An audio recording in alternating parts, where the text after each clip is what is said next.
You're walking through a store, lost in thought, when you pass a security monitor. For just a fraction of a second, you see someone on the screen, unfamiliar angle, harsh fluorescent lighting, posture slightly hunched.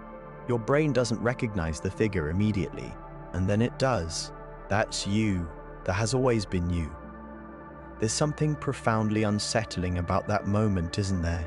The cold feeling that moves through your chest, because for that split second, you saw yourself as a stranger, as something outside yourself, and the person you saw didn't quite match the person you believed you were. H.P. Lovecraft is famous for cosmic horror, tentacled gods, non-Euclidean geometries, the crushing insignificance of humanity against an indifferent universe. But the most psychologically devastating story he ever wrote contains none of these elements. No Cthulhu, no forbidden tome, no ancient civilization, just a nameless figure, a dark castle, and a mirror. The story is called The Outsider. Published in 1926, Lovecraft himself dismissed it as derivative, a minor work, hardly worth discussing. Yet readers and scholars return to it obsessively, because unlike his tales of cosmic dread, this one feels different. It feels intimate. It feels like a confession. Here's what makes it so disturbing. The monster in The Outsider isn't some entity from beyond the stars. The monster is the protagonist, and he doesn't realize it until the final, devastating revelation, when he sees his own reflection and understands, for the first time, what he truly is. What if the scariest thing Lovecraft ever wrote wasn't about what lurks in the cosmos, but about the horror of realizing what you actually are? To understand why this story cuts so deep, why it feels less like fiction and more like surgery, we need to understand the man who wrote it and the darkness he carried long before he ever put pen to paper. Howard Phillips Lovecraft was born in 1890 in Providence, Rhode Island, into a life shadowed by madness and isolation from the very beginning. His father was institutionalized when Lovecraft was 3 years old, dying there when the boy was 8. His mother, damaged by the ordeal, became intensely overprotective. According to Lovecraft's own accounts, she repeatedly told him he was ugly, hideous, even, and should not be seen by others. He grew up in near-total seclusion. Nervous breakdowns kept him out of school. He read voraciously, obsessively, but lived almost entirely in his own head. In his letters, written throughout his adult life, a portrait emerges of a man who felt fundamentally disconnected from the human world. He described himself as a spectator, not a participant, an observer peering through glass at a species he could study but never join. In one letter he wrote, "I am so beastly tired of mankind and the world that nothing can interest me." He avoided mirrors. He hated photographs of himself. His self-perception was one of profound ugliness, not just physical, but existential. He believed on some deep level that he was monstrous. And then he wrote The Outsider. The story begins with a nameless narrator who lives alone in a decaying, lightless castle. He has never seen another human being. He has never seen the sun. He exists in total darkness, surrounded by ancient stone and shadow, with only books and dim memories to sustain him. But he is haunted by a longing, an impossible, desperate longing for light, for air, for the world above. So one day, he begins to climb. There is a tower, black and seemingly endless, and he ascends it for what feels like an eternity, his hands gripping cold stone in utter darkness. And finally, he emerges, not into a tower's peak, but into a moonlit graveyard. Somehow, impossibly, his castle was underground. He has been buried alive without knowing it. Disoriented but euphoric, he wanders through the night until he sees lights in the distance, a grand manor, alive with celebration. He approaches. He peers through the window at a gathering of people, laughing, dancing, living. His heart swells. After a lifetime of solitude, he has found them. His people. Humanity. He enters the room. Instantly, the celebration turns to chaos. The guests scream. They flee in absolute terror, faces twisted in horror, stumbling over each other to escape. The narrator is confused. What are they running from? He turns to see what could possibly cause such panic. And there, in the dim light, he sees it, a figure so grotesque so decayed and corpse-like that his mind recoils, a monster, standing directly behind him. He reaches out to push it away. His fingers touch cold glass. It is a mirror. The monster is him. It has always been him. The story ends with the narrator's quiet acceptance. He will never join the human gathering. He will never be one of them. He knows now that he is an outsider, a stranger in this century and among those who are still men. He leaves the light behind and descends once more into darkness, where he rides now with the ghouls, those mocking, friendly creatures who have also seen themselves clearly.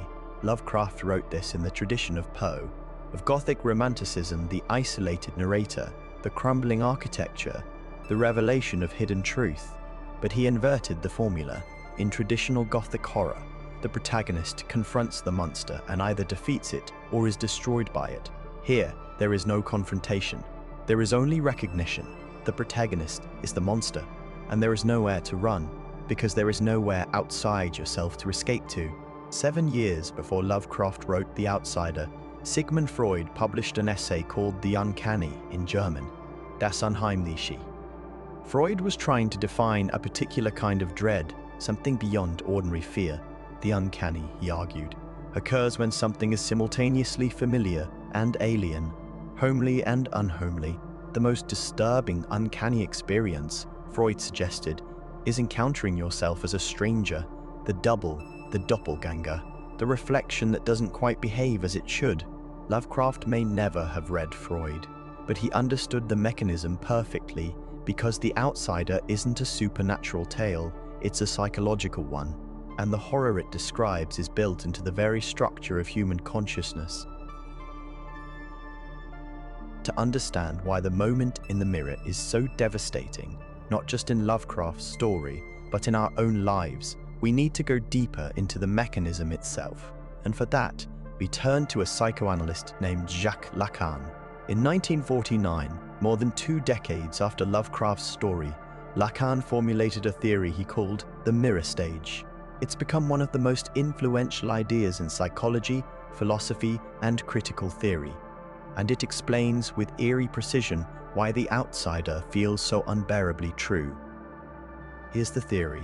Between the ages of 6 and 18 months, an infant encounters its reflection in a mirror for the first time, and something extraordinary happens. The child recognizes the image as itself. It points, it smiles, it waves, and the figure waves back. But here's the problem. This recognition is a misrecognition. The infant, in reality, is fragmented, uncoordinated, helpless. It cannot control its limbs. It is utterly dependent. But the image in the mirror is unified, whole, autonomous. It appears to possess an integrity the child does not actually have, and so the child identifies with the image. It takes that reflected form, that idealized, unified figure, and says, "That is me."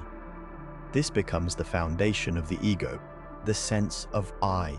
But here's Lacan's devastating insight. The self is not something we are. It is something we see. From the outside, the I is always an image. It is always external. And because it is external, we are, from the very first moment of self-awareness, fundamentally alienated from ourselves. Lacan put it this way: I is an other. We are strangers to ourselves. We are, in the most literal sense, outsiders to our own identity. And we spend our entire lives trying to maintain an image of ourselves that was never accurate to begin with. Now, let's return to Lovecraft's narrator. He lives in total darkness. He has never seen himself. He possesses an internal sense of identity. He believes he is human. He longs for human connection. But this self-image is entirely imagined. It has never been tested, never verified. His ascent up the tower is the journey towards self-knowledge. He climbs upward toward the light, believing he will finally join the world of the living. He believes he is one of them, and then comes the party, the social mirror. The gathering of people represents the gaze of others, the external perspective that confirms or denies identity. They look at him and react with horror. Something is wrong. The image they see does not match the image he holds of himself. And then, the final mirror, the literal, physical reflection. The two images collide. the internal self and the external reality are revealed to be incompatible.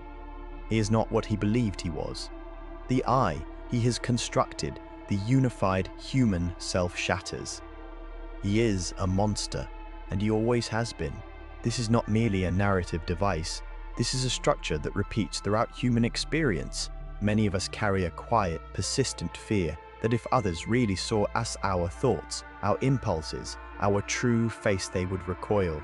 That beneath the socially acceptable self, there is something unacceptable, something monstrous.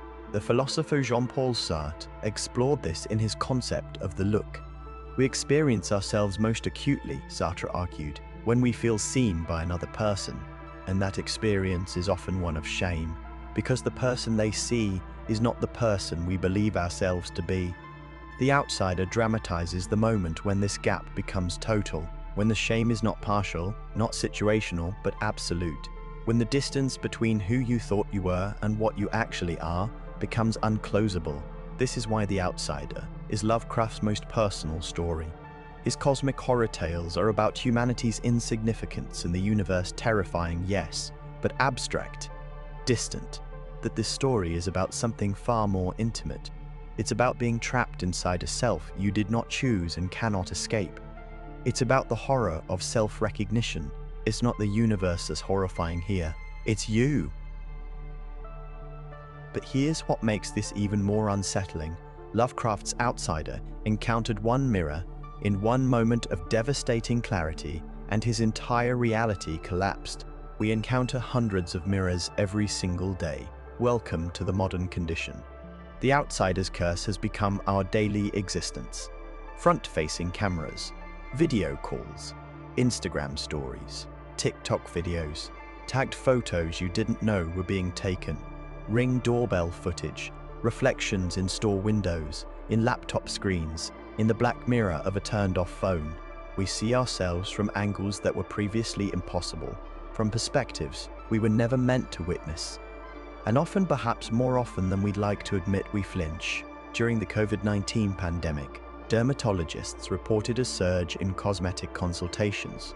The phenomenon even earned a name: Zoom dysmorphia.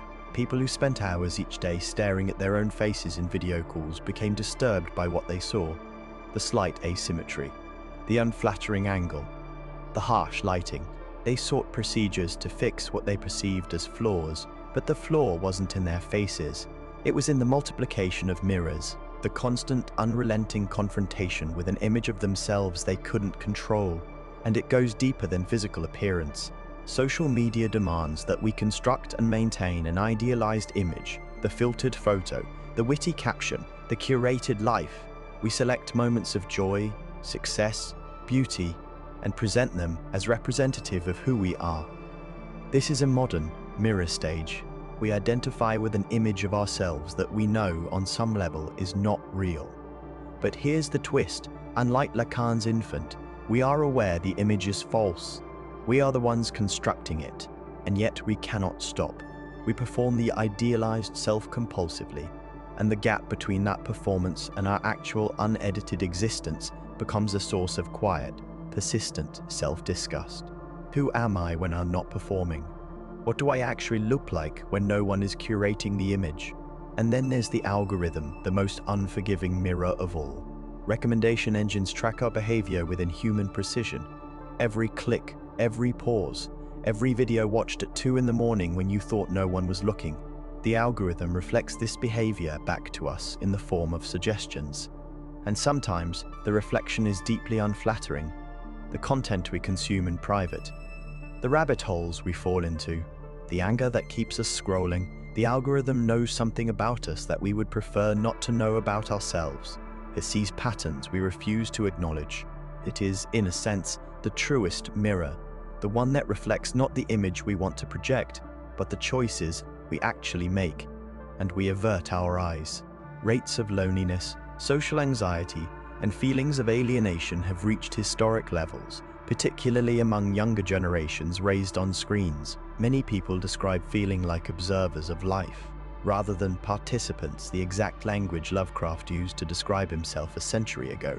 The outsider's tragedy was emerging from darkness only to discover he could never join the gathering. For millions today, the gathering happens online, visible, accessible, and yet somehow unreachable. You can see the party, you can watch the celebration, but the moment you try to enter, something goes wrong. The image you project is not the image that's received. The self you perform is never quite convincing enough. And so we retreat, back into the castle, back into the dark. But unlike Lovecraft's narrator, we cannot stop climbing the tower. The mirrors are everywhere. We cannot escape the images. And so we fracture not into one alienated self, but into 1,000 curated, incompatible versions, each tailored to a different platform, a different audience, a different desperate attempt to be seen as something other than what we fear we are. The question the story asks, "What are you, really?" becomes unanswerable. Because the you that exists is no longer singular. It is a mosaic of reflections, and none of them align. We live in a hall of infinite mirrors, and we have forgotten which one, if any, is real. So let's return one final time to the story's ending, because the outsider does not die. He does not go mad. He does not shatter the mirror in rage or denial. He simply accepts. The final lines of the story are quiet, almost calm. I know always that I am an outsider, a stranger in this century and among those who are still men. He cannot join the human gathering. That door is closed, but he has found a different kind of belonging among the ghouls, those mocking and friendly creatures who ride through the night, those who have also seen themselves clearly and chosen to live anyway. Lovecraft himself never made that peace. His letters reveal a man who spent his entire life in the tower, longing for a world he felt he could never enter, repulsed by a reflection he could never escape. The story, perhaps, was the mirror he could not look away from, the confession he could only make in the language of Gothic horror. But the story offers something Lovecraft's life did not, a possibility, not redemption, not transformation, but acceptance. There is no cure for being yourself. The gap between the self-image and the reality cannot be closed. The mirrors will not stop multiplying. The algorithm will not forget what it has learned. You cannot unsee the reflection, but perhaps you can inhabit it. Perhaps the life of the ghoul, the one who knows what they are and stops pretending otherwise, is not a tragedy. Perhaps it is a strange kind of freedom, to stop performing, to stop fleeing, to reach toward the glass, feel its cold surface and stay there, not rationalizing, not curating, just seeing. What would that look like? What would it mean to stop constructing and defending an image you know is false, to let the fragmented, uncoordinated actual self exist without the constant project of unification, to be the outsider, fully and without apology? Lovecraft never answered that question, but he asked it with more honesty than almost any horror writer before or since. The outsider reached for the monster and discovered it was himself. The question Lovecraft leaves us with is not, what did he see? It's, what will you do the next time you see your own reflection and don't recognize what looks back?